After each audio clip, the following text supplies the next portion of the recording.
United States has laid bare to its NATO allies that its primary security focus is no longer Europe. It's dashed hopes of Ukraine joining NATO and said that Ukrainian aspirations to return to the 2014 borders before the Russian invasion are unrealistic. For the Europe conversation, I catch up with the Lithuanian Defence Minister, dove, who says Europe is at the beginning of a very difficult process.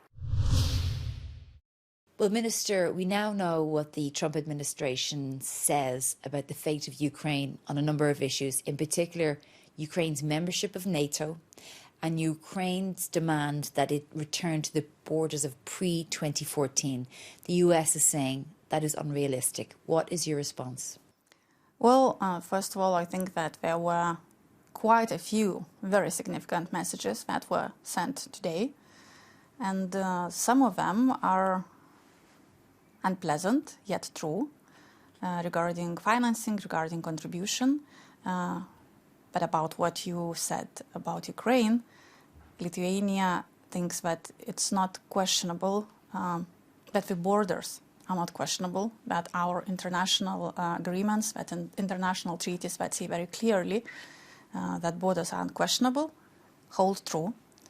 Also, choice of the nations to join any defense alliances that they deem to be suitable for them is also unquestionable. Ukraine does have its own choice to join NATO, but America has said that as a member of NATO, it won't allow it. It's going to refuse it. That is one of the demands of Vladimir Putin before the full-scale invasion of 2022. The US has essentially granted that now. Well, as I said, we believe that it's a choice of every nation to initiate joining of any alliance that they deem acceptable for them. And therefore, this is a discussion that needs also to be framed very clearly. Ukraine has its own volition to express wish to be in any alliance. Within the alliance, of course, we can have discussions that may be easy or tough, in this case very tough, yet it does not change the fact that the only sustainable long-term solution of Ukraine's safety is membership in NATO. Okay, so do you feel that Ukraine is now in a stronger position, having been told in public that it's unrealistic to expect to be a NATO member and that any troops in Ukraine won't have NATO security guarantees? I think we are in the beginning of a very difficult process where we will have to find the specific ways to generate strength. What is a good part of the message is that peace through strength was reiterated all around the room, including the United States. What does that mean, though, if you've just weakened Ukraine's position? As I said, I think we are in the beginning of a difficult conversation. And one of the elements which is going to be critical, and as I understand also there is an agreement in the room that it's necessary, is our own capabilities. Because how can we sustainably help Ukraine if our own defense capabilities are being developed slower than that of the aggressor? The size of Ukrainian army and the size of our defense industry, of our own defense capabilities from, well, I'm not going to go into details in this format, but anyhow, they are not matching the speed of Russian military industry, of Russian transition from peacetime to wartime economy, of Russian assembly of troops at a quite a threatening speed. So what do you think should happen now? First of all, I think that processing of information needs to happen as soon as possible, that talks are completely irrelevant right now. Funds and production is what is really relevant. Because as I said, if we really want to stand strong by Ukraine, and if we really want to stand strong in the face of Russia's preparation for the next stages of imperial expansion, then we need to be armed to our teeth, and probably more. And that needs to start happening quite soon. And therefore, in Europe, we need to have a discussion about swift and significant investment in defense of all NATO borders not in 2028, but now. By 2026, we need to have instruments that are capable of ensuring that all the states that are on the borders of NATO are fully protected. Because if infringement happens on 1 inch of the territory of, I don't know, Lithuania, Latvia or Finland, then everybody falls. So how does that happen when stocks are low now? Some would say depleted pretty badly. Production is pretty slow at the moment, and Donald Trump is saying that NATO countries have to move to 5%. I mean, Lithuania is doing very well at 4%, but there are countries like Canada, Italy, Spain who aren't even hitting 2%. But we're going to do from 5 to 6% from 2026 to 2030, and it's not easy. It's actually very intense for us, but we understand what is at stake, and also the dynamics of GDP growth is quite different in different parts of Europe. So we need to take what's good and use it. And one of the things that is good is also our industry, investing in our industry and making defense industry a very significant element of our economy growth. Because if we had, in my opinion, the most humiliating situation when all Europe was trying to find 1 million ammo rounds for Ukraine, all of Europe, that cannot be repeated. What do you think, though, Vladimir Putin will be thinking about today when he hears that NATO membership is off the table for Ukraine, despite the June summit in Washington, D.C. saying that there is an indestructible bridge for Ukraine towards NATO membership? It's irreversible. Honestly saying, what is happening in Mr. Putin's head, I don't really care, because he is living in an illusion, and in his opinion, Russia's borders stop nowhere.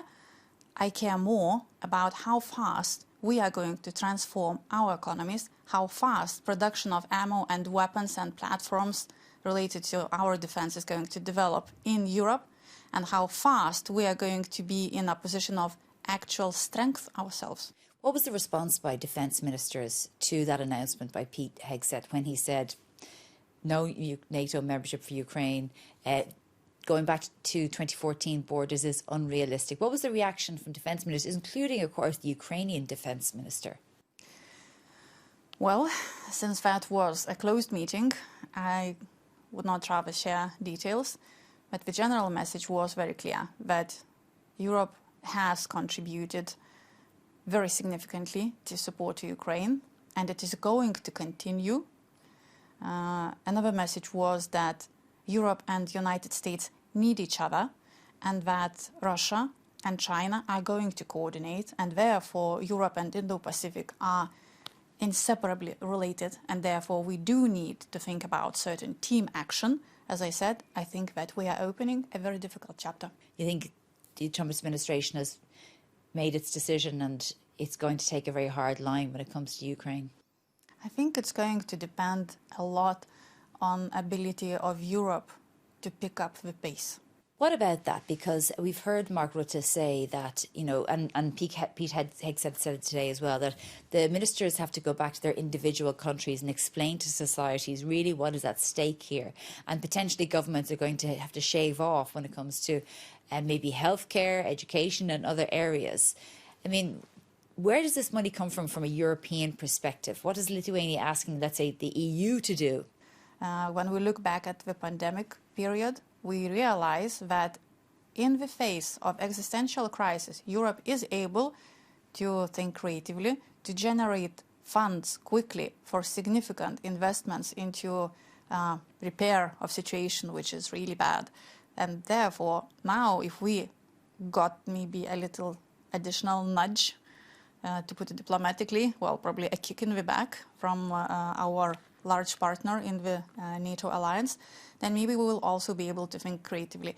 And I wouldn't bash against each other healthcare and defense, because certainly we can find some methods that would allow us to accumulate funds quickly and then pay off for this investment in our future. Well, that's probably what Hegseth said. It's investment in your own future and then pay it off in decades. So you common borrowing from the EU, basically. I think that's one of the options. And one of the options that would be also feasible. And other options are being discussed by our presidents, by our prime ministers, by our finance ministers. Our own Lithuanian finance minister and prime minister are also very active in developing certain proposals regarding certain joint solutions. Because, as I said, if we all understand that protection of our borders is our joint interest, we can manage. Europe can manage.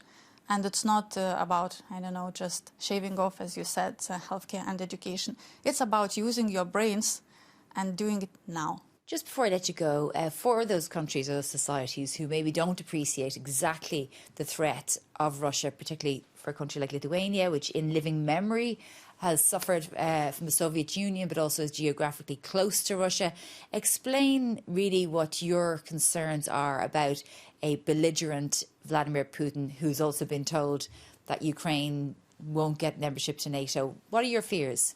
Memories, probably, because I come from a family that was persecuted by Russians. My mother was born in Siberia and barely survived. My family was imprisoned, tortured, murdered, and etc. We know that when Russians come, then your best case scenario is that you are imprisoned or deported. But most likely you will be raped, tortured, and murdered. And therefore, that is the threat that is actually looming over Europe right now.